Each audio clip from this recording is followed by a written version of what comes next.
আমরা যেটা এর মধ্যে কিছুদিন আগে আমাদের হসপিটাল অথরিটি এবং সরকারের খুব অ্যাক্টিভ মানে 4 মিলিমিটার 1 সেন্টিমিটারেরও ছোট, ওই জায়গায় আমাদের কাছে একটা বিরাট চ্যালেঞ্জ ছিল।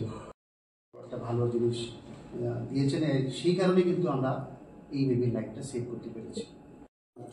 তখন দেখলাম ছোট্ট একটা আপনার মেটালিক কোনো কিছু ও শ্বাসনালীতে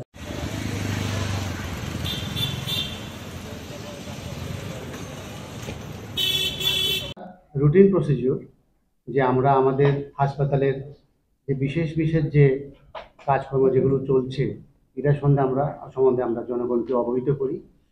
আর এই প্রচেষ্টায় আমাদের সঙ্গে আপনারা সবাই আছেন, এটা দেখলে আমার খুব ভালো লাগছে।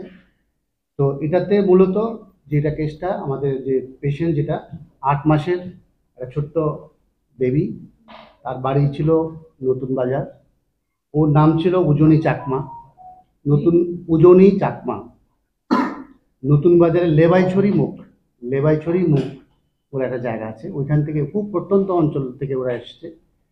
তো এসে প্রথমে উদয়পুরে গোমতী ডিস্ট্রিক্ট হাসপাতালে ওরা ভর্তি ছিলেন এবং শ্বাসকষ্ট নিয়ে। তো বুঝতেই পারছেন 8 মাস বয়সের বেবি শ্বাসকষ্ট নিয়ে ভর্তি হয়েছে, মানে সবাই খুব চেষ্টা করে ওনাদেরকে সাহায্য করার জন্য চেষ্টা করেছেন। তো ওইখান থেকে পেশেন্টেরকে আলটিমেটলি জিবি হাসপাতালে রেফার করা হয় 6 তারিখ অগস্ট মাসে। করার পরে আমরা দেখলাম যে পেশেন্ট খুব ক্রিটিক্যাল অবস্থায় আছে, শ্বাসকষ্ট খুব আছে, শ্বাস নিতে পারছে না, অক্সিজেন আমরা দিয়ে রেখেছিলাম কিছুক্ষণ, একটু স্টেবিলাইজ করে তারপর আমরা যখন পেশেন্টকে পরীক্ষা নিরীক্ষা করলাম, এক্স রে করলাম, সিটি স্ক্যান করলাম, তখন দেখলাম ছোট্ট একটা আপনার মেটালিক কোনো কিছু ওর শ্বাসনালীতে আছে। শ্বাসনালীতে বুঝতেই পারছেন যে 8 মাসের বাচ্চা শ্বাসনালীর যে ডায়ামিটার যেটা হয় সেটা মাত্র 4 মিলিমিটার হয়, মানে 4 মিলিমিটার 1 সেন্টিমিটারেরও ছোট। ওই জায়গায় আমাদের কাছে একটা বিরাট চ্যালেঞ্জ ছিল। যদিও আমরা এক্সরে দেখতে পেয়েছি, কিন্তু এটাকে বের করা আমাদের পক্ষে খুবই একটা মানে কষ্টসাধ্য ব্যাপার ছিল। এর আগেও আমরা এই ধরনের পেশেন্ট আমরা ফেস করেছি।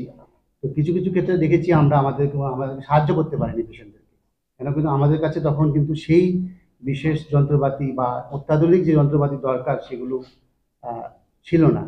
তো আমরা যেটা এর মধ্যে কিছুদিন আগে আমাদের হসপিটাল অথরিটি এবং সরকারের খুব অ্যাক্টিভ সক্রিয় সহযোগিতায় আমরা কিন্তু যে সবচেয়ে লেটেস্ট যে যন্ত্র যেটাকে ব্রঙ্কোস্কোপি বলে, with optical fibre and forcep যে ফ্যাসিলিটিটা আমরা আমাদের জিবি হাসপাতালে আমরা ইনস্টল করেছি।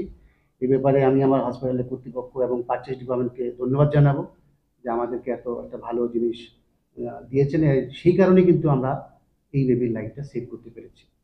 7 তারিখ আমরা এই বাচ্চার অপারেশন করি, প্রায় 2 ঘন্টা সময় লেগেছিল এই অপারেশন করে। আলটিমেটলি ওই 4 মিলিমিটার যে ডায়ামিটার ওইখান থেকে আমরা ওই যন্ত্রের মাধ্যমে এটা বের করে এনেছি। তারপরে বেবি আমাদের এখানে 1-2 দিন ছিল, আস্তে আস্তে আমরা 3-4 দিন পরে ওনাকে ছুটি দিয়ে দিচ্ছি।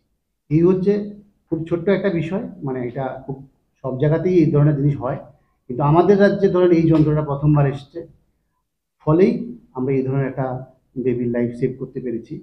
তা আপনাদের মাধ্যমে এটাই আমি অ্যাকচুয়ালি বিশেষ করে বলতে চাই যে এই জিনিসটা যদি সবাই জানে, ত্রিপুরাবাসী, যে এই ধরনের ব্যবস্থা আমাদের জিবি হাসপাতালে এখন আছে, যে আগে যেটা সেটা একটু মানে হয়তো সেরকমভাবে অত্যাধুনিক অবস্থায় ছিল না, তাহলে অনেক বেশি পেশেন্ট এখান থেকে উপকৃত হতে পারবে এবং এর সুব্যবস্থা নিতে পারবে। তো ডিপার্টমেন্ট অফ ইএনটি আমি আমার কলিগ যারা আছে, আমার ডক্টর ভূপেন্দ্র দেবকুমার ছিলেন, ডক্টর শঙ্কর সরকার ছিলেন, সবাই আমার সঙ্গে সাহায্য করেছেন আমার এই টিমে, এবং বলেই আমরা এই কাজটা করতে পেরেছি।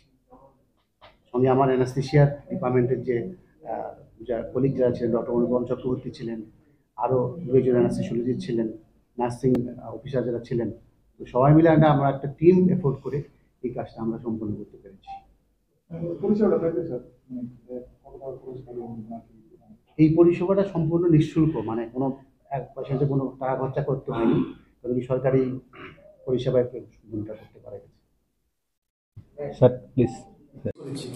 তো কিছু ক্ষেত্রে দেখেছি আমরা আমাদের সাহায্য করতে পারিনি পেশেন্টদেরকে, কেন কিন্তু আমাদের কাছে তখন কিন্তু